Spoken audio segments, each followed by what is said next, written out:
ஆயக்கலைகள் 64 அதில் ஒரு முக்கிய கலையான ஜோதிடக்கலையின் மூலமாக என்னுடன் இணைந்துள்ள அன்பு நேயர்களுக்கு இனிய வணக்கம்ங்க. ரிஷபராசி நேயர்களுக்கு புதுசாக அப்படி என்ன இருக்க போகுது, எப்பவும் போல வாழ்க்கை கீழேயே தான் போகுது அப்படின்னு கதரும் நேயர்களுக்கு ஒரு நல்ல செய்தி காத்திருக்குதுங்க. அந்த செய்தியை தெரிஞ்சுக்கிறதுக்கு முன்னாடி இந்த உலகை காக்கும் முருகப்பெருமானுடைய பாதம் தொட்டு வணங்கி வீடியோக்குள்ளே போகலாங்களா? என்னுடன் சேர்ந்து நீங்களும் இந்த மந்திரத்தை சொல்லிட்டே உங்களால் முடிஞ்சதுன்னா கமெண்ட் பாக்ஸில் ஒரு முறை கமெண்ட் பண்ணுங்கள். ஓம் முருகா போற்றி, ஓம் முருகா போற்றி, ஓம் முருகா போற்றி. பழனி ஆண்டவா, செந்தூர் வேலவா, சீரும் போர் தளபதியே, சேவல் கொடி ராஜாவே, நீதான் ஐயா இந்த அப்பாவி மக்களை கஷ்டங்களிலிருந்து காப்பாற்றி காலம் முழுக்க கூடவே இருக்கணும். இவங்களுக்காக நான் தினமும் உங்ககிட்ட வேண்டிக்கிறேன். இவங்களுக்கு ஒன்றுனா நீதான் ஐயா பொறுப்பு. அப்படியே நான் சொல்லும் ஜோதிடமும் பழிக்க நீதான் ஐயா அருள் புரியணும். தினமும் உங்களுக்கு கிரகநிலை மாற்றத்தால் வரக்கூடிய சுப பலன்களை அறிய கட்டாயம் சப்ஸ்கிரைப் பண்ணி பெல் பட்டன் அப்புறம் ஆல்னு ஆப்ஷன் இருக்கும், அதையும் கொடுத்து வைங்க. ஒவ்வொரு பதிவும் உங்களைய வெற்றியடைய வைக்க வேண்டும் அப்படிங்கிற எண்ணத்தில் தாங்க போடுறோம். ரிஷபராசிக்காரங்களே, உங்களை பொறுத்த வரைக்கும் கிரக நிலைகள் எப்படி இருக்குன்னு பார்க்கலாங்க. தைரிய வீரிய ஸ்தானத்தில் குரு பகவான் வக்ர கதியில் இருக்காருங்க. சுகஸ்தானத்தில் கேது பகவான், சப்தமஸ்தானத்தில் புதன் பகவான் மற்றும் சுக்கிர பகவான் கூட்டணியில் இருக்காங்க. அஷ்டமஸ்தானத்தில் சூரிய பகவான் மற்றும் செவ்வாய் பகவான் கூட்டணியில் இருக்காங்க. தொழில் ஸ்தானத்தில் சனி பகவான் மற்றும் ராகு பகவான் கூட்டணியில் இருக்காங்க. இப்படி கிரக நிலைகள் இருக்குதுங்க. ரிஷபராசிக்காரங்க போர் குணம் கொண்டவங்க. உங்ககிட்ட சண்டை போட்டு ஜெயிக்கிறது ரொம்ப ரொம்ப கஷ்டங்க. நல்லது கெட்டதை முழுசா தெரிஞ்சவங்க. சுக்கிர பகவான ராசி அதிபதி கொண்டவங்க. கார்த்திகை நட்சத்திரம், ரோஹிணி, மிருகசீரிஷ நட்சத்திரக்காரங்க ரொம்ப ரொம்ப புத்திசாலிக்காரங்க. புதுமையான சிந்தனைகளுக்கு சொந்தக்காரங்க. பூ போல மனசு, கோபத்தை மறைச்சிட்டு சிரிப்பை மட்டும் காட்டக்கூடியவங்க. எடுத்த காரியத்தை எப்படியாவது முடிச்சிடணும் அப்படிங்கிறதுக்காக கஷ்டப்பட்டு போராடக்கூடியவங்க. தங்களுடைய கஷ்டத்தையும் கண்ணீரையும் கடுகளவு கூட மற்றவங்களுக்கு தெரியாம பார்த்துப்பாங்க. இதனால பார்க்குறவங்க எல்லாருமே ரிஷபராசியா இவங்களுக்கு என்னப்பா சூப்பரா இருக்காங்க, இவங்களுக்கு என்ன குறைச்சல் அப்படின்னு தான் நினைச்சிட்டு இருக்காங்க. ஆனா சாப்பாட்டுக்கு கூட கஷ்டப்படுறது உங்களுக்கு மட்டும்தாங்க தெரியும். கஷ்ட காலத்துல திரும்பி பார்க்க கூட ஆள் கிடையாது. ஏதோ தட்டு தடுமாறி எந்திரிச்சு நிற்கிறப்போ உங்களை குறை சொல்கிறதுக்குனே நிறைய பேர் தேடி வருவாங்க. உங்கள் சொந்தக்காரங்க நண்பர்களுக்கு ஒரு தேவை இருக்குதுன்னா மட்டும்தான் உங்ககிட்ட வருவாங்க. அந்த தேவை முடிஞ்ச உடனே உங்களை தூக்கி போட்டுட்டு போயிடுவாங்க. மறுபடியும் அவங்க உங்ககிட்ட உதவின்னு கேட்பாங்க. அவங்க உங்களுக்கு முன்னாடி பண்ண துரோகத்தை எல்லாமே மறந்துட்டு மீண்டும் அவங்களுக்காக உதவி செஞ்சு ஏமாறக்கூடியவங்க தான் நீங்கள். வாழ்க்கையில் எப்படியாவது முன்னேறணும் அப்படிங்கிறதுக்காக தினம் தினம் கஷ்டப்பட்டு உழைக்கிறவங்க தான் ரிஷபராசிக்காரங்க. கடந்த காலகட்டங்களில் தங்களுடைய வாழ்க்கையில் நீங்கள் நல்லது நடக்க போதுன்னு நினச்சிட்டு இருந்திருப்பீங்க. ஆனால் உங்களுக்கு அந்த டைமில் இந்த விரைச்சனை மூலமாக நிறைய பிரச்சனைகளும் சிக்கலும் ஏமாற்றம் மட்டுமே உங்கள் வாழ்க்கையில் அதிகப்படியாகவே ஏற்பட்டு இருந்திருக்கும். ரிஷபராசிக்காரங்க சொந்த பந்தத்தை இழந்தாங்க, சொத்துக்களை இழந்தாங்க, தங்களுக்கு நெருக்கமாக இருக்கக்கூடிய உறவுகளையுமே இழந்தாங்க. கடைசியாக நான் மட்டும்தான் எல்லாத்தையுமே இழந்துட்டு நிற்கிறதா இருக்குது, எனக்கு உயிர் வாழவே பிடிக்கலன்னு சொல்லிட்டு இருக்காங்க. இதுக்கு மேலே என்னால் வாழவே முடியல சாமி, தயவு செஞ்சு என்னை உன் கூடையே கூட்டிகிட்டு போயிரு. நான் இவ்வளவு கஷ்டப்பட்டதுக்கு அப்புறம் எனக்கு வாழ்க்கையில் வாழணுங்கிற எண்ணம் சுத்தமாகவே போயிருச்சு. உங்கள் மனசில் கவலையும் துன்பமும் தான் அதிகமாகவே இருக்குதுங்க. நீங்கள் செய்யக்கூடிய ஒவ்வொரு விஷயத்தையுமே தடுப்பதற்கும் உங்களை அவமானப்படுத்துவதற்கும் இங்கே நிறைய நபர்கள் முயற்சி பண்ணிட்டு இருக்காங்க. இது எல்லாமே தெரிஞ்சுமே கூட நீங்கள் என்னமோ பண்ணுங்க, எனக்கு என்ன வந்துச்சு அப்படின்னு தன்னுடைய வேலையில் மட்டும் என்றைக்குமே குறிக்கோளாக இருக்கவங்க தான் நீங்கள். ஏன் எனக்கு மட்டும் ஏன் இவ்வளோ கஷ்டம் வருது, என்னோட வாழ்க்கையில் நான் யாருக்குமே கெடுதலையோ கஷ்டத்தையோ துன்பத்தையோ கொடுத்ததில்லை, எனக்கு மட்டும் ஏன் இந்த மாதிரி எல்லாமே நடக்குது அப்படின்னு தான் பெரும்பாலான நபர்கள் சொல்லிட்டு இருக்கீங்க. ரிஷபராசிக்காரங்களுக்கு பிரச்சனைங்கிறது வரும், அது கொஞ்ச நாள் இருக்கும், அதுக்கப்புறம் அந்த பிரச்சனை போயிடும். இந்த மாதிரி பிரச்சனை வரும் போகும் அப்படிங்கிற நிலைமையில தான் நிறைய நபர்கள் வாழ்ந்துட்டுருக்கீங்க. நீங்கள் என்னதான் பிரச்சனையை தவிர்த்தாலும் ஏதாவது ஒரு சூழலில் உங்களை நோக்கிய பிரச்சனையோ கஷ்டமோ வந்துக்கிட்டு தாங்க இருக்குது. ஆனால் இனி வரக்கூடிய நாட்களில் உங்களுக்கு இன்பத்தையும் மகிழ்ச்சியை மட்டுமே தரக்கூடிய ஒரு காலகட்டமாகவே அமைஞ்சிருக்குது. இதனால் வரைக்கும் அந்த கெட்ட விஷயத்தை எல்லாமே விட்டுருங்க. இனி வரக்கூடிய இந்த 2026 உங்களுக்கு எப்படிப்பட்ட நன்மைகள் நடக்க போகுது அப்படிங்கிறத இந்த பதிவில் நம்ம முழுசாக பார்க்க போகிறோம். 2023 முடியும் போது 2024 மாறுதல் நடக்க போதுன்னு நினச்சிங்க, நடக்கலை. 2024 முடியும் போது 2025 நம்ம வாழ்க்கை மாறுதலாக போதுன்னு நினச்சிங்க, 2025 இருக்கும்போது நம்ம வாழ்க்கை மாறவே மாறாது. என்னதான் சாமி வாழ்க்கை இது அப்படின்னு தான் நிறைய ரிஷபராசிக்காரங்க சொல்லிட்டு இருக்கீங்க. ஆனால் வரக்கூடிய இந்த 2026 உங்கள் வாழ்க்கை முழுவதுமாகவே மாறப்போகுது. ஏன்னா உங்களுக்கு இந்த இடைப்பட்ட இந்த 2026 தொடக்கத்திலிருந்து பார்த்தீங்கன்னா உங்களுக்கு சனியுடைய வக்ர நிவர்த்தியும், குருவுடைய வக்ர பயிற்சி, சுக்கிர பயிற்சி, சூரிய பயிற்சி, ராகு கேது பயிற்சி, அதுக்கப்புறம் பார்த்தீங்கன்னா இந்த வருட கிரகங்களுடைய சேர்க்கை எல்லாமே உங்களுக்கு இந்த 2025 இருக்கிறதுனால நல்ல ஒரு முன்னேற்றம் அப்படிங்கிறது கண்டிப்பாக ரிஷபராசிக்காரங்க வாழ்க்கையில் ஏற்பட போகுதுங்க. குறிப்பாக பார்த்தீங்கன்னா உங்களுக்கு இந்த சனியுடைய வக்ர நிவர்த்தி மூலமாக நல்ல ஒரு தொடக்கம் அப்படிங்கிறது இந்த 2026 ஜனவரி மாதம் முதலே உங்களுக்கு ஆரம்பிக்க போகுது. ஏன்னா சனி பகவான் பார்த்தீங்கன்னா குருவுடைய ராசியில் வக்ர நிவர்த்தி அடைகிறாருங்க. அது என்ன சாமி வக்ர நிவர்த்தி அப்படின்னு நிறைய பேர் கேட்பீங்க. இத்தனை நாட்களாக பார்த்தீங்கன்னா சனி பகவான் உங்களுக்கு வெறும் மைனஸாக மட்டுமே செயல்பட்டு கொண்டிருந்த சனி பகவான் இனி வரக்கூடிய ஒரு 6 மாதங்களுக்கு உங்களுக்கு முழுவதுமாகவே ப்ளஸ்ஸாக மட்டுமே செயல்பட போகிறார். இதன் மூலமாக சனி பகவான் மூலமாக கடந்த காலகட்டங்களில் நீங்கள் எதையெல்லாமே இழந்துட்டு கஷ்டப்பட்டுட்டு வருத்தப்பட்டு இருக்கீங்களோ அது அனைத்தும் பெறக்கூடிய ஒரு காலகட்டமாகவே பார்க்கப்படுது. அதுக்கப்புறம் உங்களுக்கு இந்த 2026 மார்ச் மாதத்துக்கு பிறகு ராகு கேது பயிற்சி ஸ்டார்ட் ஆக போகுது. ஐயோ ராகு கேது பயிற்சி அப்படின்னு சொன்னாவே பார்த்தீங்கன்னா ரிஷபராசிக்காரங்க நிறைய நபர்கள் பயப்படுவீங்க. அதாவது பார்த்தீங்கன்னா ராகு கேது பயிற்சி நினச்சி நீங்கள் பயப்படலாம் தேவை கிடையாதுங்க. நல்ல ஒரு முன்னேற்றம் அப்படிங்கிறது தொழில் முன்னேற்றமாக இருக்கட்டும் சரி, குடும்ப முன்னேற்றமாக இருக்கட்டும் சரி, இந்த ராகு கேது பயிற்சி மூலமாக ஸ்டார்ட் ஆயிடுச்சு அப்படின்னா நல்ல ஒரு முன்னேற்றம் அப்படிங்கிறது உங்கள் வாழ்க்கையில் வரக்கூடிய நாட்களில் அப்படியே படிப்படியாக முன்னேற்றம் வரப்போகுது. அதுக்கப்புறம் பார்த்தீங்கன்னா குருவுடைய வக்ர நிவர்த்தி உங்களுடைய ராசியில் 8ஆம் இடத்துலேருந்து 5ஆம் இடத்துல லக்னஸ்தானத்தில் குரு பகவான் பார்க்கறதுனால பொருளாதார ரீதியாக நல்ல ஒரு முன்னேற்றம் இந்த வரக்கூடிய 2026 உங்கள் வாழ்க்கையில் ஏற்பட போகுதுங்க. கடந்த காலகட்டங்களில் நல்ல ஒரு வேலைங்கிறது கிடைச்சிருக்காது. ஏதோ ஒரு கிடைக்கிற வேலைக்கு ஒரு 10,000 சம்பளத்துக்கோ 15,000 சம்பளத்துக்கோ பிடிக்காத ஒரு வேலையை குடும்ப கஷ்டத்துக்காக வேறு வழியே இல்லாமல் செஞ்சுட்டு இருந்திருப்பீங்க. ஆனால் இனி வரக்கூடிய நாட்களில் நீங்கள் படித்த படிப்புக்கு ஏற்ற மாதிரியும் உங்களுக்கு பிடிச்ச மாதிரியும் நீங்கள் ஒரு அரசாங்க வேலைக்கு ட்ரை பண்ணாலும் சரி, ஒரு ஐடி ஜாபோ ப்ரைவேட் ஜாபோ பேங்க் ஜாபோ நீங்கள் எங்கே வேலைக்கு ட்ரை பண்ணாலும் அந்த ஜாப் அப்படிங்கிறது உங்களுக்கு நிச்சயமாக கிடைக்க போகுதுங்க. சனி பகவானுடைய பார்வை உங்களுக்கு நேரடியாகவே இருக்குது. இதன் மூலம் வருமானம் அப்படிங்கிறது பல வழிகளில் வரும். தொழிலில் லாபம் சற்று அதிகமாகவே கிடைக்கும். அரசியல்வாதிகளை பொறுத்த வரைக்கும் புதிய பொறுப்புகள் புதிய பதவிகள் எல்லாமே தானாகவே உங்களை வந்து சேரும். ராகு கேதுவால் உங்களுடைய செல்வாக்கு உயரும், உடல் ஆரோக்கியம் மேம்படும், சங்கடங்கள் நீங்கும். மறைமுகமாக உங்கள் தொழில் வாழ்க்கையிலும் சரி இல்லற வாழ்க்கையிலும் சரி நிறைய நபர்கள் வந்து தொல்லை கொடுத்துருப்பாங்க. இனி அவங்களுடைய தொந்தரவுங்கிறது முழுவதுமாகவே இருக்காது. கடந்த காலகட்டங்களில் நீங்களும் ஒரு கம்பெனியில் இரவு பகல் பார்க்காம உழைச்சிட்டு இருந்திருப்பீங்க. உங்களுடைய சொந்த கம்பெனியாக நினச்சி வேலை செஞ்சுருப்பீங்க. ஆனால் உங்களுக்கு இது நாள் வரைக்கும் சரியான ஒரு அங்கீகாரம் அப்படிங்கிறது கிடைச்சிருக்காது. உங்களுக்கு அப்புறமோ உங்கள் கூடையோ நிறைய நபர்கள் வேலைக்கு வந்திருப்பாங்க. அவங்களுக்கு நிறைய சலுகைகள் எல்லாமே கிடைச்சி நல்ல ஒரு முன்னேற்றத்திற்கு போயிருப்பாங்க. ஆனால் நீங்கள் மட்டும் எப்படி வேலைக்கு போய் சேர்ந்தீங்களோ அதே மாதிரி தான் இன்னைக்கு வரைக்குமே இருந்திருப்பீங்க. இனி வரக்கூடிய நாட்களில் உங்களுக்கு சம்பள உயர்வு பதவி உயர்வு உங்களுக்கு மேல் இருக்கக்கூடிய அதிகாரிகளுடைய ஆதரவு முதற்கொண்டு உங்களுக்கு கிடைக்க போகுதுங்க.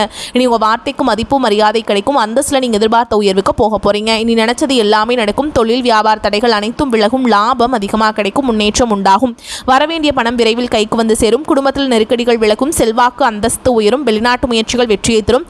தெய்வ சிந்தனை அதிகமாகும். பெரியோருடைய உதவிகள் கிடைக்கும். உறவுகளில் இருந்த சண்டை சச்சரவு முழுவதுமாகவே விலகும். புதிய நண்பர்கள் உங்களுக்கு உதவி செய்வாங்க. தொழிலில் ஏற்பட்ட நெருக்கடிகள் நீங்கும். முடங்கி கிடந்த நிறுவனங்கள் மீண்டும் இயங்கும். வியாபாரத்தில் எதிர்பார்த்த லாபம் கிடைக்கும். புதிய தொழில் தொடங்கக்கூடிய முயற்சிகள் கண்டிப்பாக உங்களுக்கு வெற்றியை தரும். கடந்த காலகட்டங்களில் திருமண நிலை அப்படிங்கிறது பார்த்திங்கன்னா உங்களுக்கு நிறைய பிரச்சனையும் சிக்கலையுமே கடந்த காலகட்டங்களில் சந்திச்சிருப்பீங்க. குறிப்பாக பார்த்திங்கன்னா இதில் பெண்களுக்கு ஏதாவது ஒரு வகையில் எளிமையாக திருமணம் அப்படிங்கிறது அடைஞ்சிருது. ஆனால் ஆண்கள் தான் ரொம்ப ரொம்ப பாவம். அடிச்சு பிடிச்சி நிச்சயதார்த்தம் வரைக்கும் போனால் கூட அக்கம் பக்கம் இருக்கிறவங்க தெரிஞ்சவங்க கெடுத்து வரக்கு நிறைய நபர்கள் இருக்காங்க. அது மட்டும் இல்லாமல் ஜாதகத்திலேயே பார்த்திங்கன்னா ராகு கேது ஜாதகம் சுத்த ஜாதகம் செவ்வாய் ஜாதகம் இருக்கிறதுனால திருமண தடை அப்படிங்கிறது இதன் மூலமாகவும் உங்களுக்கு அதிகமாகவே ஏற்பட்டுருக்கு. இனி வரக்கூடிய இந்த 2026 நீங்கள் விரைவில் திருமண வாழ்க்கைக்குள்ளே அடி எடுத்து வைக்க போகிறீங்க. வாழ்க்கை துணை இழந்த ரிஷபராசி ஆண்களோ பெண்களோ அடுத்து வந்து 2வது திருமணம் அதாவது மறுமணம் பண்ணலாமா வேண்டாமா அப்படிங்கிற ஒரு மிகப்பெரிய குழப்பத்தில் இருப்பீங்க. அப்படி 2வது திருமணம் பண்ணும்போது சொந்தக்காரங்க தப்பாக பேசிடுவாங்களா, ஊர்க்காரங்க தப்பாக நினச்சிருவாங்களா, இல்லை அவங்க என்ன நினைப்பாங்க இவங்க என்ன நினைப்பாங்க அப்படின்ட்டு நிறைய நபர்கள் வந்து 2வது திருமணத்தை பற்றி யோசிக்காமல் இருக்கீங்க. இப்போ இருக்கக்கூடிய பொருளாதார சூழலும் இப்போ இருக்கக்கூடிய காலகட்டத்தையும் வச்சு பார்க்கும்போது ஒரு சிங்கிள் பேரண்டால் இந்த சொசைட்டியில் சர்வே பண்ணுறது ரொம்ப ரொம்ப கஷ்டங்க. நீங்கள் எதிர்பார்த்த மாதிரியே நல்ல ஒரு மறுவாழ்க்கை அப்படிங்கிறது விரைவில் உங்களுக்கு அமையும். குழந்தை பாக்கியத்துக்காக எங்கள் ரிஷபராசி நேயர்கள் பார்த்தீங்கன்னா எங்களுக்கு மேரேஜ் ஆகி 3 வருஷம் ஆகுது சாமி, 5 வருஷம் ஆகுது, 8 வருஷம் ஆகுது, நாங்களும் போகாத ஹாஸ்பிட்டல் இல்லை பார்க்காத ட்ரீட்மெண்ட் இல்லை, வாரத்தில் 3 நாள் முருகன் கோவிலுக்கு போய் வழிபாடு செஞ்சுட்டு வந்துட்டுருக்கோம், ஆனால் எங்களுக்கு குழந்தை பாக்கியமே இல்லை சாமி அப்படின்னு தான் நிறைய நபர்களும் சொல்கிறீங்க. கண்டிப்பாக இந்த 2026 தொடக்கத்தில் முதல் 6 மாதங்களுக்குள்ள விரைவில் உங்களுக்கு உடல் சார்ந்த பிரச்சனை அனைத்தும் முழுவதுமாக நிவர்த்தியாகி நிச்சயமாக உங்களுக்கு குழந்தை பாக்கியம் அப்படிங்கிறது விரைவில் உண்டாகும். பிரிந்திருக்கக்கூடிய கணவன் மனைவி எல்லாமே பார்த்தீங்கன்னா நீங்கள் டிவோர்ஸ்க்காக அப்ளை பண்ணி வெயிட் பண்ணிட்டு இருப்பீங்க. அப்படி இல்லைனா சண்டை போட்டு தனியாக பிரிஞ்சு கூட வாழ்ந்துட்டு இருப்பீங்க. நீங்கள் மீண்டும் ஒரு முறை நேரில் சந்தித்து பேசக்கூடிய வாய்ப்பு கிடைக்கும் பட்சத்தில் கண்டிப்பாக இருவரும் ஒன்றாக இணைந்து வாழ்வீங்க. கடந்த காலகட்டங்களில் காதல் அதிகமான தோல்விகளை மட்டுமே சந்திச்ச ராசின்னு பார்த்தீங்கன்னா அது முழுக்க நீங்கள் மட்டும்தான். நல்லா லவ் பண்ணிட்டு இருந்திருப்பீங்க. திடீர்னு ஒரு சண்டை சச்சரவு ஈகோ பிரச்சனை மூலமாக அந்த லவ் வந்து பிரேக்கப் ஆயிருக்கும். இல்லை வீட்டில் போய் சொல்லும்போது பெற்றோர்கள் வந்து உங்களுடைய காதலுக்கு தடையாக இருந்திருப்பாங்க. ஆனால் இனி வரக்கூடிய நாட்களில் உங்களுடைய காதலை வெளிப்படுத்தும் போது அந்த காதல் கண்டிப்பாக கைகூடும். வீட்டில் போய் சொல்லும்போது பெற்றோர்களை உங்களுக்கு முன்னாடி நின்று திருமணம் செய்து வைக்கக்கூடிய வாய்ப்புகள் அதிகமாகவே உள்ளது. இனி வரக்கூடிய நாட்களில் கடினமான காரியத்தையுமே சுலபமாக செஞ்சு முடிப்பீங்க. உங்கள் எளிமையான பேச்சு திறமையால் நீங்கள் அனைவரையுமே கவர்ந்தெழுப்பீங்க. சமூகத்தில் உங்கள் பெயருக்கும் புகழுக்கும் படிப்படியாக முன்னேற்றம் வரப்போகுதுங்க. சிலருக்கு படிப்பதற்காகவும் வேலை விஷயமாகவும் தொழில் விஷயமாகவும் வெளியூர் வெளிநாடு போகக்கூடிய வாய்ப்புகள் எல்லாமே கிடைக்கும். கிடைக்க போகுது. ரிஷபராசியை பொறுத்த வரைக்கும் நீங்கள் ஆண்களோ பெண்களோ அரசு வேலையோ தனியார் வேலையோ கூலி வேலையோ நீங்கள் எதிர்பாராத வருமானம் அப்படிங்கிறது உங்களுக்கு இரட்டிப்பு மடங்காக கிடைக்க போகுதுங்க. சேமிப்பு அப்படிங்கிறது பல மடங்காக உயரப்போகுது. இதன் மூலமாக கடந்த காலகட்டங்களில் ஏற்பட்ட கடன் பிரச்சனை அனைத்தும் வரக்கூடிய நாட்களும் முழுவதுமாக நிவர்த்தியாக போகுது. இந்த 2026 உங்களுடைய வளர்ச்சி அப்படிங்கிறது யாருமே எதிர்பார்க்காத அளவுக்கு ஒரு மிகப்பெரிய ஒரு அசுர வளர்ச்சியாக இருக்க போகுது. உங்களுடைய நண்பர்கள், சொந்தக்காரங்க, குடும்ப உறவுகளே உங்களுக்கு எதிரிகளாகவும் துரோகிகளாகவும் மாறக்கூடிய வாய்ப்புகள் கூட அதிகமாகவே உள்ளது. இந்த 2026 உறவுகளிடையே கொஞ்சம் ரொம்பவும் கவனத்தோடு செயல்படுங்க. காரியத்தில் தடை தாமதங்கள் ஏற்பட்டாலும் விடாமுயற்சியுடன் முடித்து விடுவீங்க. கணவன் மனைவிக்கிடையே சிறு சிறு கருத்து வேறுபாடுகள் ஏற்பட்ட நீங்கும். தந்தையின் உடல் ஆரோக்கியத்தில் கவனம் தேவை. வழக்குகளில் பொறுமையும் வழக்கறிஞர்களின் ஆலோசனையும் அவசியம். பிள்ளைகள் வழியில் எதிர்பார்த்த பண உதவி கிடைப்பதற்கு வாய்ப்பு இருக்குதுங்க. நண்பர்கள் சந்திப்பு மகிழ்ச்சியை தரும். வேலைக்கு செல்பவர்களுக்கு அலுவலகத்தில் உற்சாகமான சூழல் காணப்படும். ஒரு சிலருக்கு பதவி உயர்வு அல்லது ஊதிய உயர்வு கிடைப்பதற்கும் சாத்தியம் உண்டு. சிலருக்கு அவர்கள் விரும்பிய இடத்திற்கு மாற்றம் கிடைக்குங்க. வியாபாரத்தில் விற்பனை அதிகரிக்க கூடுதல் உழைப்பு தேவைப்படும். பணியாளர்கள் உற்சாகமாக பணி செய்வாங்க. வியாபாரத்தை விரிவுபடுத்த வங்கி கடன் உதவி கிடைக்கும். குடும்பத்தை நிர்வகிக்கும் பெண்களுக்கு மனதுக்கு நிம்மதி உண்டாகும். கணவருடன் மனஸ்தாபம் ஏற்பட வாய்ப்புள்ளதால் அனுசரித்து செல்வது நன்மையை தரும். உங்களை பொறுத்த வரைக்கும் அதிர்ஷ்டம் தரக்கூடிய எண்கள்னு பார்த்தீங்கன்னா 1, 5ங்க. இந்த எண்களை அதிகமாக பயன்படுத்துங்க. அதிக அளவில் அதிர்ஷ்டத்தை ஈர்த்து கொண்டு வந்து சேர்க்கும். நீங்கள் வழிபாடு செய்ய வேண்டிய தெய்வம் அப்படின்னு பார்த்தோம்னா புதன்கிழமைகள் தோறும் அபிராமி அம்பிகையை வழிபாடு செய்ய வாழ்க்கையில் வளம் உண்டாகும். மேலும் உங்களை பொறுத்த வரைக்கும் வீட்டில் செய்யக்கூடிய பரிகாரம் சொல்கிறேங்க. தினமும் காலையில் எந்திரிச்சதையும் குளிச்சு முடிச்சுட்டு சுத்தமாக வீட்டு பூஜை அறையில் தீபம் ஏற்றி நான் சொல்கிற மந்திரத்தை 9 முறை நீங்கள் வந்து பாராயணம் செய்யணுங்க.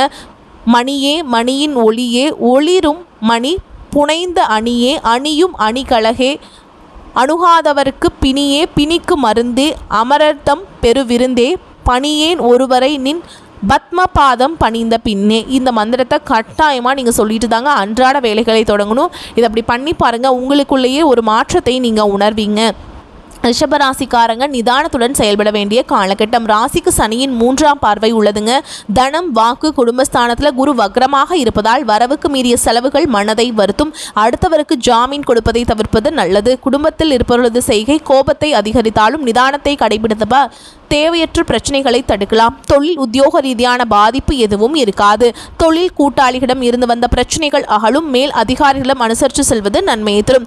நல்ல சொந்த வீட்டிற்கு செல்வீங்க. கணவன் மனைவிக்கிடையே நெருக்கம் அதிகரிக்கும். வீட்டில் சுபகாரியங்கள் நடைபெறும். ஆண் பெண்களுக்கு திருமண வாய்ப்புகள் தேடி வரும். குழந்தை பாக்கியத்தில் ஏற்பட்ட பிரச்சனைகள் வைத்தியத்தால சீராகும். வீட்டு கடன் குறைந்து வட்டியில் கிடைக்குங்க. தாயின் உடல் ஆரோக்கியத்தில் அக்கறை காட்டுவது அவசியம். சொத்து தொடர்பான முக்கிய முடிவு பத்திரப்பதிவுகளை ஓரிரு வாரங்களுக்கு நீங்கள் வந்து செய்யக்கூடாதுங்க. நடராஜருக்கு பன்னீர் அபிஷேகம் செய்து வழிபாடு செஞ்சீங்க அப்படின்னா எல்லா விதமான பிரச்சனைகளும் தீரும். மனதில் நிம்மதி உண்டாகும். உதவி என்று வருபவர்களுக்கு தயங்காமல் உதவிகளை செய்வீங்க. ஆடை ஆபரணம் வாங்குவதால் செலவுகள் உண்டாகும். குடும்பத்தில் இருப்பவர்கள் உங்கள் யோசனையை கேட்டு நடந்து கொள்வது மனதிற்கு திருப்தியை தருவதாக இருக்கும். கணவன் மனைவிக்கிடையே இருக்கும் அன்பு நீடிக்கும். தந்தை வழியிலிருந்து வந்த கருத்து மோதல்கள் அகலும். அதே மாதிரி சொத்துக்கள் கைக்கு வந்து சேரும். தொழில் வியாபாரம் தொடர்பான செலவுகள் அதிகரிக்கும். எதிலும் ஒரு முறைக்கு மறுமுறை யோசித்து முடிவெடுப்பது நன்மையை தரும். உத்தியோகத்தில் இருப்பவர்கள் நிதானத்தை கடைபிடிப்பது நன்மையை தரும். இல்லையெனில் பலரையும் விரோதிக்குள்ளாக்க வேண்டியிருக்கும். வரவேண்டிய பணம் வந்து சேரும். நீண்ட நாட்களாக எதிர்பார்த்த பதவி உயர்வு, இடமாற்றம் கிடைக்கும். பெண்களுக்கு மற்றவருடைய ஆலோசனை கேட்டு அதன்படி நடந்து காரிய வெற்றியை அடைவீங்க. கலைத்துறையினர்களுக்கு இருந்த போட்டிகள் அகலும். தாங்கள் செய்யும் காரியங்களுக்கு இருந்த தடைகள் நீங்கும். மாணவர்களுக்கு வீண் அலைச்சலை குறைத்து கொண்டு கல்வியில் கவனம் செலுத்துவது நன்மையை தரும். மேலும் உங்களை பொறுத்த வரைக்கும் நட்சத்திர பலன்களை பார்க்கலாங்க. அந்த வகையில் கார்த்திகை நட்சத்திரம் 2ஆம் பாதம், 3ஆம் பாதம், 4ஆம் பாதம். உங்களை பொறுத்த வரைக்கும் உத்தியோகத்தில் இருப்பவர்களுக்கு வேலை பளு, கூடுதல் பொறுப்புகள் உண்டாகலாம். அதிக உழைப்பின் பேரில் வேலைகளை செய்து முடிப்பீங்க. குடும்பத்தில் இருப்பவர்கள் அனுசரித்து செல்வதன் மூலம் எல்லா பிரச்சனைகளும் சரியாகும். கணவன் மனைவிக்கிடையே இருந்த மனஸ்தாபங்கள் நீங்கும். அடுத்ததாக ரோஹிணி நட்சத்திரம். உங்களை பொறுத்த வரைக்கும் பிள்ளைகளின் எதிர்கால நலனுக்காக முக்கிய பணிகளை மேற்கொள்வீங்க. உறவினர்கள் அக்கம் பக்கத்தினரிடம் வீண் வாக்குவாதத்தை தவிர்ப்பது நன்மையை தரும். எடுத்த காரியம் தடைபட்டு பின்னர் நல்லபடியாக நடந்து முடியும். மனதில் எதை பற்றியாவது சிந்தித்த வண்ணம் இருப்பீங்க. அடுத்ததா மிருகசீரிஷ நட்சத்திரம் 1ஆம் பாதம், 2ஆம் பாதம். உங்களை பொறுத்த வரைக்கும் மாணவர்களுக்கு கல்வியில சீரான போக்கு காணப்படும். கூடுதல் மதிப்பெண் பெற மேற்கொள்ளும் முயற்சிகள் வெற்றி பெறும். பெண்களுக்கு டென்ஷன், வீண் அலைச்சல், காரிய தாமதம் போன்றவை உண்டாகலாம். தந்தையின் உடல் நிலையில் முன்னேற்றம் காணப்படும். பூர்வீக சொத்துக்கள் இந்த பிரச்சனைகளில் சாதகமான நிலை காணப்படும். மேலும் உங்களை பொறுத்த வரைக்கும் பரிகாரம் அப்படின்னு பார்த்தோம்னா வெள்ளிக்கிழமைகள் தோறும் மாரியம்மனுக்கு பொங்கல் வைத்து அபிஷேகம் செய்து வணங்கி வர எல்லா நன்மைகளும் உண்டாகும்.